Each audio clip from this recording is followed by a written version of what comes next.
વિદ્યાર્થી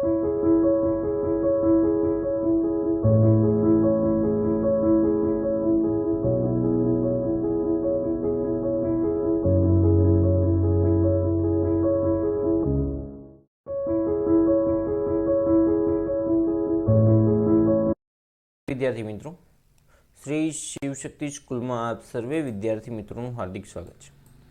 મિત્રો, આજે આપણે ધોરણ 3માં ગણિત વિષયની અંદર ચેપ્ટર નંબર 10 કે ભાતની રમત, ભાત એટલે પેટર્નની રમત, આ પેટર્નની રમત શીખવાની છે છોકરાઓ. બરાબર છે. આપણને છે એમાં સૌથી પહેલો પ્રશ્ન એવો કીધો છે કે આપણી આજુબાજુ જોવા મળે 3 એવી વસ્તુઓનું નામ આપો કે જેમની અંદર આપણે અલગ અલગ પેટર્ન જોઈએ છીએ. શું જોઈએ છીએ? પેટર્ન. તો ઘણી બધી ચાદર હોય છે, પડદા હોય છે, બારીની જાળી હોય છે કે જેમની અંદર શું જોવા મળે છે? આપણને પેટર્ન જોવા મળે છે. હવે તો કે તમે જે જોયેલી કોઈ પણ 4 પેટર્ન હોય ને એ અહીંયા દોરવાની છે. 1 2 3 અને 4. આ 4માં 4 પેટર્ન જે છે એ દોરવાની છે. પછી નીચે આપેલી પેટર્ન પૂરી કરવાની છે. બરાબર. તમારી બુકની અંદર તો અત્યારે જવાબ આપેલા છે, પણ શું કરવાનું? જો આ રીતની પેટર્ન હોય તો આપણે આ રીતે આમ કન્ટિન્યુ ચલાવતું જવાનું છે પેટર્નને. સમજાય છે છોકરાઓ? પેટર્નને શું કરવાનું છે? ચલાવતું જવાનું છે. એટલે શું થશે? પેટર્ન આગળ વધતી જશે. ત્યાર પછી બીજી પેટર્ન તમે જોઈ છે તો કંઈક પેટર્ન આ રીતે છે. તો આ રીતની પેટર્ન ધીમે ધીમે જે છે શું થાય છે? આગળ વધતી જાય છે અને શું બને છે? એક આખી પેટર્ન બને છે. અહીંયા જે છે ચોરસ બોક્સની અંદર 4 ભાગ પાડેલા છે. એમાં ચારેયમાં એક એક ટપકું દોરેલું છે જેની મદદથી પેટર્ન શું થાય છે? આગળ વધે છે. પછી આવે છે પુનરાવર્તિત પેટર્ન.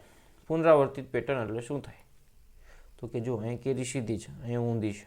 સીધી ઊંધી સીધી ઊંધી સીધી ઊંધી સીધી ઊંધી સીધી સીધી ઊંધી સીધી ઊંધી સીધી ઊંધી. એટલે આ શું થાય છે? ઉલટા સુલટું થાય છે. સમજો? તો એને શું કહેવાય છે? પુનરાવર્તિત પેટર્ન. આ બધી જે છે તમને 2 નંબર 3 નંબર 4 નંબર 5 નંબર જે કાંઈ પેટર્ન દેખાય છે કેવી છે? પુનરાવર્તિત છે. એટલે કે શબ્દોનું અથવા તો એ જ પેટર્નનું શું થવું? પુનરાવર્તન. શું થવું? પુનરાવર્તન. બરાબર. સોમ મંગળ બુધ સોમ, સોમ મંગળ બુધ, સોમ મંગળ બુધ, સોમ મંગળ બુધ. આ રીતે જે છે એ પુનરાવર્તિત થાય છે. એકને એક શબ્દ વારંવાર શું થાય છે? રિપીટ થાય છે. શું થાય છે? રિપીટ થાય છે. બરાબર. પછી આવે વિકસતી. વિકસતી એટલે શું થાય? તો કે ક્રમમાં આગળ વધતી. અહીંયા 1 છે, અહીંયા 2 થી, અહીંયા 3 થી, અહીંયા 4 થી, અહીંયા 5 થી, અહીંયા 6 થી, અહીંયા 7 થી, અહીંયા 8 થી, અહીંયા 9 થી, અહીંયા 10 થી. અહીંયા ફૂલની પાંદડી 1 હતી, 2 થી, 3 થઈ, 4 થઈ, 5 થઈ અને 6 થઈ. શું થાય છે? એક એકનો વધારો થાય છે, વિકસે છે. સમજાણું? શું થાય છે? વિકસે છે. અહીંયા જે છે ખાલી લાઈન હતી, પછી એમાંથી કહેવાય ને જે છે એ લઘુકોણ થયું, પછી ત્રિકોણ થયું, પછી ત્રિકોણની અંદર એક ટપકું આવ્યું, પછી બીજું ત્રિકોણ થશે, પછી બીજા ત્રિકોણની અંદર બીજું ટપકું આવશે. આ રીતે આખી પેટર્ન પૂરી થશે. બરાબર. તો આ રીતે જે છે તમારે પેટર્નને જોતું જવાનું છે. હવે જુઓ અંકની પેટર્ન. અંકની પેટર્ન એટલે શું થાય? તો કે અંકની પેટર્ન જે છે એ અંક ઉપર આધાર. દાખલા તરીકે અહીંયા 1, પછી આવે 2. તો 1માં હું 1 ઉમેરું ત્યારે આવે છે 2. પછી 2માં હું 1 ઉમેરીશ ત્યારે થશે 3. 3માં 1 ઉમેરીશ ત્યારે થશે 4. તો આ રીતની પેટર્ન બનશે. પછી અહીંયા 10માં હું 3 ઉમેરું તો 16 આવશે. 13માં 3 ઉમેરું તો 16 આવશે. 16માં 3 ઉમેરું તો 19 આવશે. 19માં 3 ઉમેરું તો 22 આવશે. 22માં 3 ઉમેરું તો 25. 25માં 3 ઉમેરું તો 28. પછી 50માંથી 1 બાદ કરું 49. 49માંથી 1 બાદ થાય 48. 48માંથી 1 બાદ થાય 47. તો આ રીતે આ -1 વાળી છે, આ +3 વાળી છે, આ +1 વાળી છે. પછી +4 વાળી પેટર્ન છે કે 4 4 ઉમેરતા જવાના છે. પછી -5 વાળી પેટર્ન છે. -5 વાળી એટલે કે એમાંથી 5 5 શું કરતું જવાનું છે? બાદ. તો આ રીતે જે છે તમારે શું કરવાની છે? પેટર્નને બનાવવાની છે. પછી અહીંયા આવે છે વિકસતી પેટર્નને આગળ વધારો. વિકસતી એટલે કે અહીંયા જે છે 3 3 પ્લસ થતા જાય છે, અહીંયા 10 10 પ્લસ થતા જાય છે, 11 ને 11 પ્લસ થાય છે, અહીંયા જે છે એ 5 15 પ્લસ થાય છે, બરાબર. અહીંયા જે છે એ રિપીટેશન થાય છે, 1 1 2 2 4 4, બરાબર. 1 માં 1 ઉમેરા, પછી 2 માં 2 ઉમેરા, પછી 4 માં જે છે એ 4 ઉમેરા, બરાબર. તો ડબલ ટૂંકમાં કરવાના, 2 ના ડબલ 4, 4 ના ડબલ 8, બરાબર. એટલે કે ગુણ્યા 2 વાળી છે. હું જોવા જાઉં ને તો 1 ગુણ્યા 2, 2 ગુણ્યા 2, 4 ગુણ્યા 2, 8 ગુણ્યા 2. આ રીતે પણ પેટર્નને આગળ વધે છે. તો આ રીતે તમારે શું કરવાનું છે, પેટર્નને જોતું જવાનું છે અને સમજતું જવાનું છે. ત્યાર પછીની 5 6 7 8 પેટર્ન જાતે કરવાની છે. 9મી પેટર્ન જાતે કરવાની છે. એમાં ખાલી જગ્યા મૂકવાની છે. જો ગેપ જો 505 પછી 510 એટલે +5 થયા. તો 510માં તમે શું કરશો, +5 કરશો. 510માં +5 કરીએ તો 5 1 ને 5 515 એટલે કે સી જવાબ થાય આપણો 515. બસ આ રીતે લખવાનું છે. પછી આવે છે ખાનગી સંદેશા. તો કે નીચેની પેટર્નમાં છુપાયેલા શબ્દો જોવાના છે. ન પછી 1, મ પછી 3, કા પછી 5, પછી ર. તો આ 1 3 5 કાંઈ કામનું નથી, એટલે બને નમસ્કાર. તો નમસ્કાર, બરાબર. આ રીતે તમારા જે છે એ શબ્દો ગોતવાના છે. 11 કાંઈ કામનું નથી, 22 કાંઈ કામનું નથી, 33 કાંઈ કામનું નથી, 44 55 66 77 88 99. હર હર મહાદેવ બને, બરાબર છે. શું બને છે, હર હર મહાદેવ. પછી આવે છે એકી સંખ્યાની અને બેકી સંખ્યાની પેટર્ન. બેની જોડ બનાવી શકાય તો એ જે છે એ શું બને, બેકી સંખ્યા.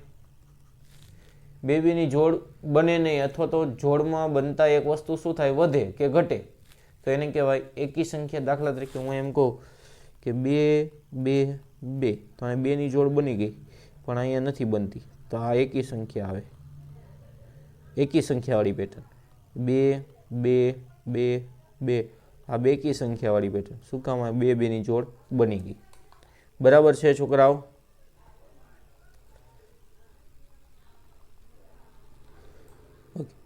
ત્યાર પછી જો કે એકી સંખ્યાના એકમનો અંક શું હોય, 1 3 5 7 અને 9.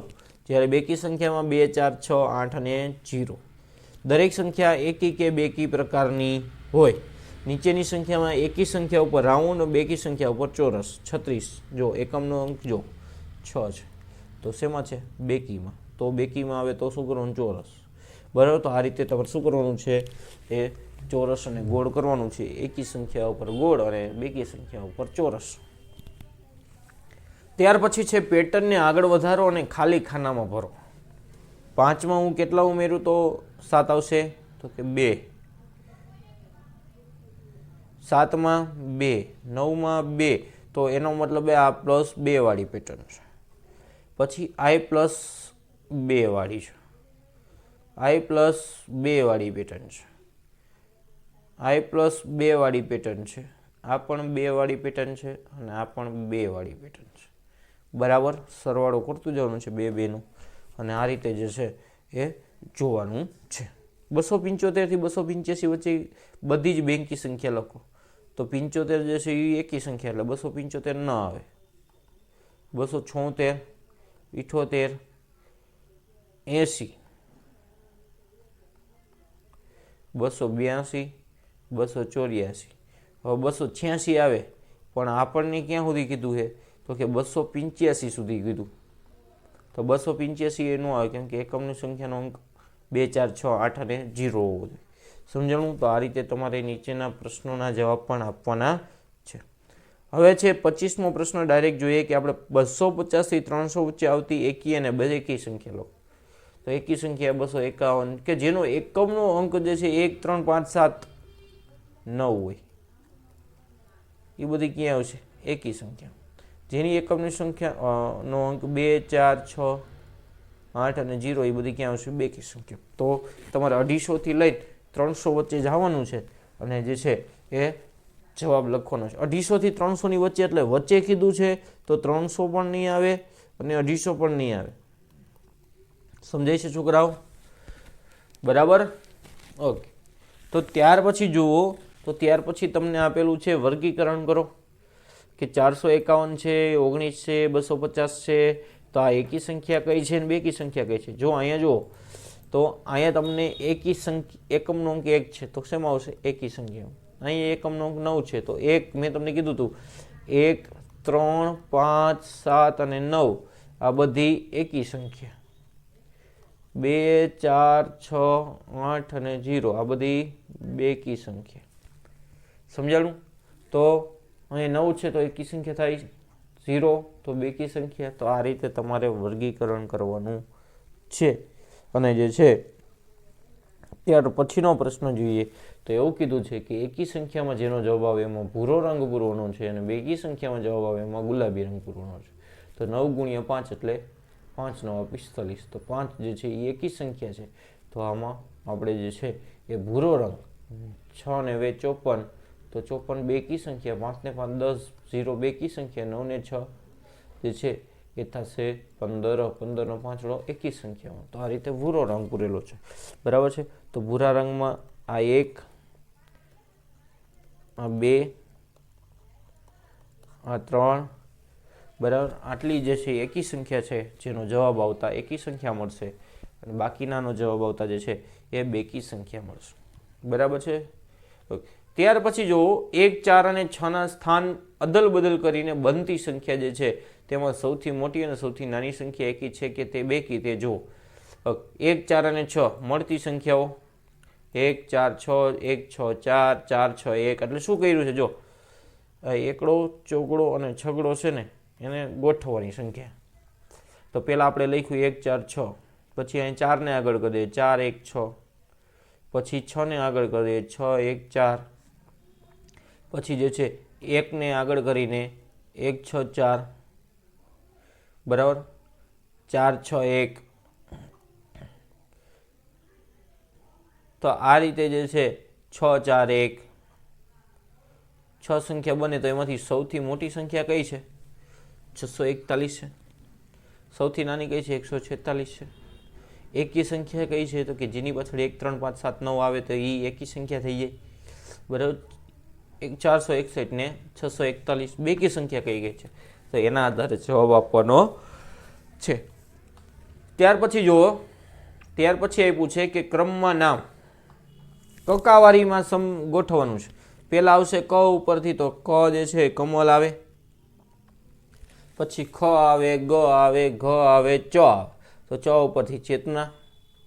બરાબર. નામ જોતું જવાનું છે, કક્કો બોલતો જવાનો છે, અને એના આધારે જે છે એ જે છે કક્કાના ચડતો ક્રમ દર્શાવવાનો છે. સમજાય છે છોકરાઓ? ત્યાર પછી છે નીચેનામાં કયા નામમાં સરખી પેટર્ન છે? તો ર પછી ગ આવે, ન આવે. હલક, મિતા, સીતા, પ્રથમ. તો સરખી પેટર્ન જે છે ગીતા, મિતા, સીતા આ રીતે આવશે. અહીંયા હેમલ અને કેવલ આવશે. બરાબર. સરખી પેટર્ન છે. જો અહીંયા તો આવે છે, અહીંયા લ આવ્યા, પછી અહીં સો આવે છે. બરાબર. તો આ સરખી પેટર્ન વાળા છે છોકરાઓ. બરાબર. પછી 31મો પ્રશ્ન એવું છે, નીચેનામાંથી કઈ પેટર્ન વધતી જતી પેટર્ન નથી? તો અહીંયા 1 છે, પછી અહીં 2 છે, અહીં 3 છે, અહીં 4 છે, તો આ વધે છે. અહીંયા 1, અહીં 2, અહીં 3, અહીં 4 આ વધે છે. આ વધતી નથી. જો અહીંયા વધે છે. 1 માંથી 2 થયા, 2 માંથી 3 થયા, 3 માંથી 4 થી, તો આ વધતી નથી. બરાબર. તો જવાબ આવશે સી. બરાબર. તો હવે જે છે તમારે 32મો પ્રશ્ન પર જાતે ગણવાનો છે. તો આ તો આપણું અહીંયા જે છે એ 10મું ચેપ્ટર કે જેમનું નામ હતું ભાતની રમત, એટલે કે પેટર્નની રમત. તો આ ચેપ્ટર આપણે ખૂબ સરસ રીતે સમજ્યા, જોયા. તમારે પણ જે છે ફરી વખત વિડીયો જોઈને જે છે શું કરવાનું છે? 2-3 વખત વિડીયો જોઈને પેટર્નની સમજ મેળવવાની છે. અને પેટર્નની સમજ એક વખત મેળવી લેશો એટલે તમને જે છે ગમે તેવી પેટર્ન હશે, અઘરામાં અઘરી પેટર્ન હશે, એ પણ આવડી જશે. બરાબર. તો મળીશું નવા લેક્ચરમાં. ત્યાં સુધી આવજો. જય હિન્દ, જય ભારત.